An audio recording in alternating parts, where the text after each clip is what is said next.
Hey everybody, it's LavenderTowne, and today I'm going to be talking about the 5 types of artists you find in the wild. I've done a similar video about art students, but I realized that outside of art school things are actually quite a bit different, so I thought I'd give this another go. The first type I want to talk about is the undercover artist.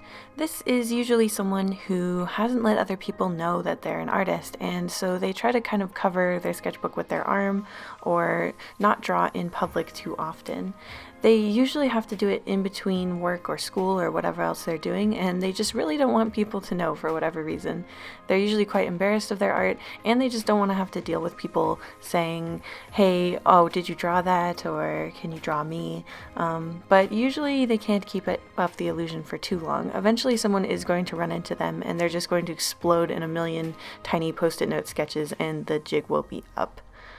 I think part of the reason why this is a prevalent type is because obviously people don't often want you drawing at school or work, so early on it feels like you're not supposed to be drawing. It feels like sort of an illegal activity or something like that. Also, again, because there's a lot of weird harassment that you get if you're drawing in public, and a lot of people don't really handle that well. Other people also just draw stuff that they think other people will think is weird, or it feels like they're revealing too much of themselves if people look at it.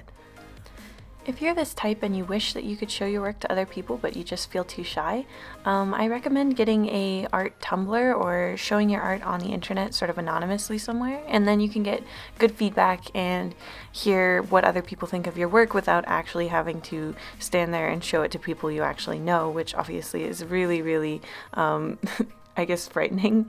It's kind of embarrassing. I used to be very much like this, where I was really into art, but I didn't want a lot of people to see my sketchbook, and I didn't really want anyone asking me to show me any art or anything like that. In fact, I didn't even tell most of my friends about my webcomic until it really started going. So obviously this is a stage that I kind of went through. And honestly, there's nothing wrong with practicing in private for a while. And if you're just drawing for fun, there's nothing wrong with it either. I honestly totally understand that mentality. Next type of artist I want to talk about is the genius baby. Now, there are some artists out there who you look at their art and you're like, wow, that's incredible, like usually on Tumblr or something, and you're just like, man, this is so inspiring, I really love this.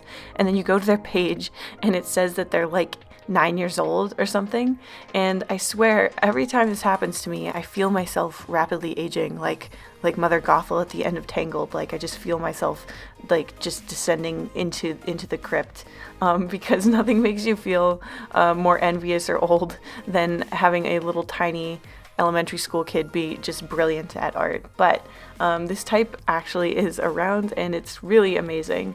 Every time this happens I'm just like, wow, like I can't believe that someone could learn so much about drawing in such a short amount of time.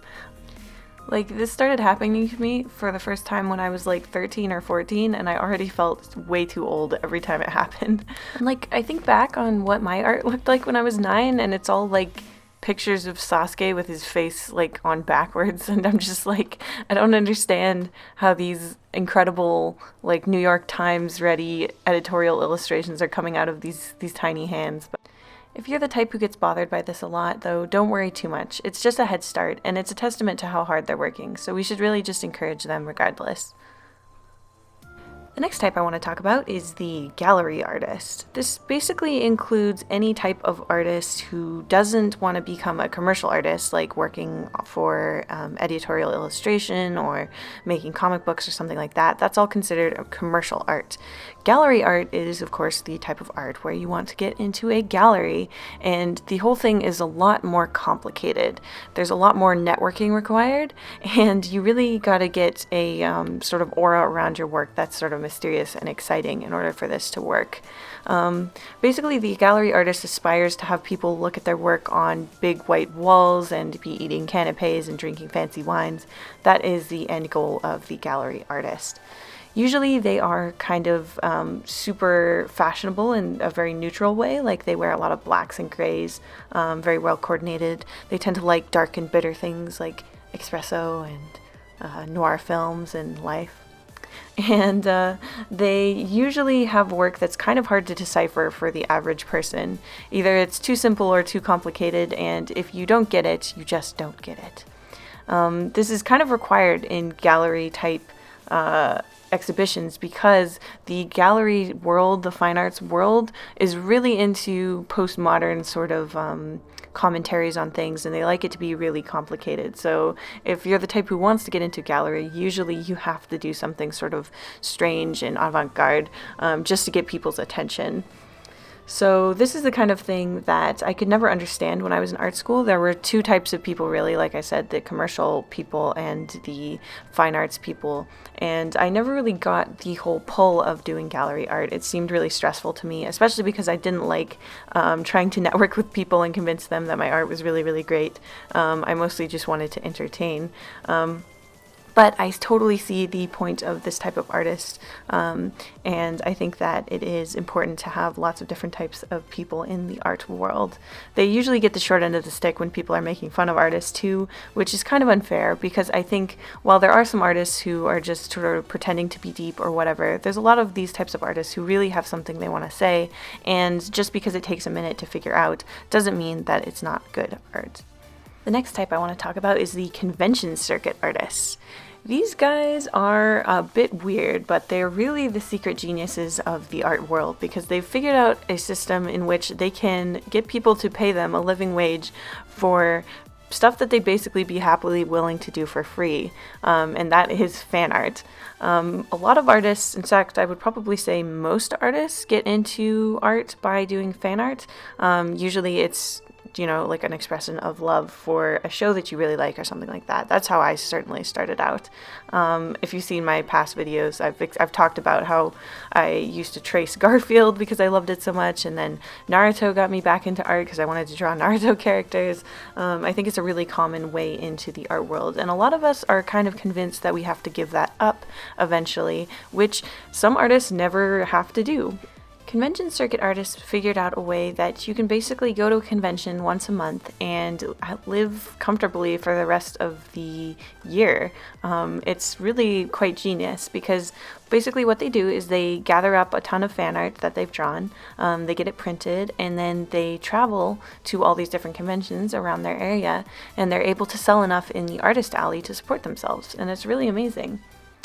They're usually nocturnal from the ones that I know, and they like to binge watch on things that both they're interested in and anything that's likely to be popular at the next convention. And they're secretly very big business savvy, even if it's hard to tell under all the snack crumbs and the kigurumis. They are really carving out a totally unique way to support themselves, and I think that that's fantastic. A lot of people ask me how you can support yourself as an artist, like how do you not starve or live in a box or whatever, and there's actually a lot of ways, and this is one of them. You have to make sure that you're going to make enough to cover your expenses between conventions and cover the expenses of going to the conventions, but once you're able to do that, there's no reason to believe that you can't continue with this life for as long as you're willing to do it. It is a lot of work and stress though, which a lot of people probably don't think when they go to artist alleys, but it's definitely something to consider if you're really, really into doing fan art. The last one I want to talk about is the social media artist. Typically, you see them with their sketchbook and smartphone at all times, and anytime they have a cute sketch that they want to show, they have to find an area with good light, and they have to very carefully place their pens and pencils around the sketch as if they just dropped them there, but it's very intentional and very aesthetic. They have tons of followers on Tumblr and Instagram, and they just love getting that constant back and forth between their audience and their work. They tend to like weird internet fashion, like little trends that go on the internet. So you'll often see them with like sparkles on their face, or drawing little hearts by their eyes with eyeliner, or doing a lot of blush, or anything that's popular for a hot minute on the internet. They're very aesthetically minded in all of their life, not just their art, because the whole thing is sort of all connected for them. They also might be the type to put on fake freckles and take lots of Polaroids. It all kind of goes together. Their day-to-day happiness entirely depends on how many hearts or likes or retweets or whatever they're going for they get on their art. On days where things are slow, you might find them totally depressed, thinking that their art is terrible.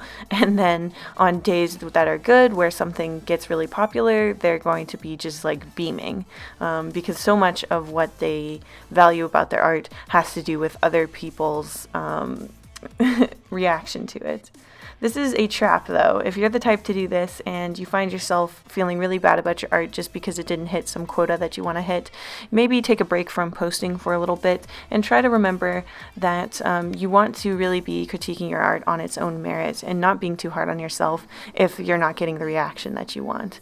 There's nothing wrong with enjoying that kind of thing, but be careful not to get too dependent on other people giving you attention on the internet, because it can guide you in directions that you maybe don't want your art to go, and you want to be the master of your own work. This type usually prefers Tumblr, Twitter, Instagram, and Pinterest for their art.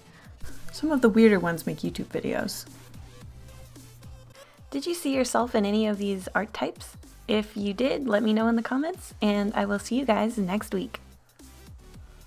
Big thank you to all of my patrons, including Blep, Gaia Muscale, Scott Peterson, Weeb, Miss Misu, BB Dave, Kato Cat, Christy Stewart, Payne Amel, Elizabeth Albin, Cal Pompone, Shiori, The Artsy Moose, Lena Christine, DeSweet12, Aaron Sawicki, Super Pixel, Taka, Isabel Spooky, Lovely, Lachlan MD, Mystic, Enzo Jobert, Ya Boy ST, JJ Jade, Blah Blah Blah Blah, and Addy Visual. Thank you guys so much for your support.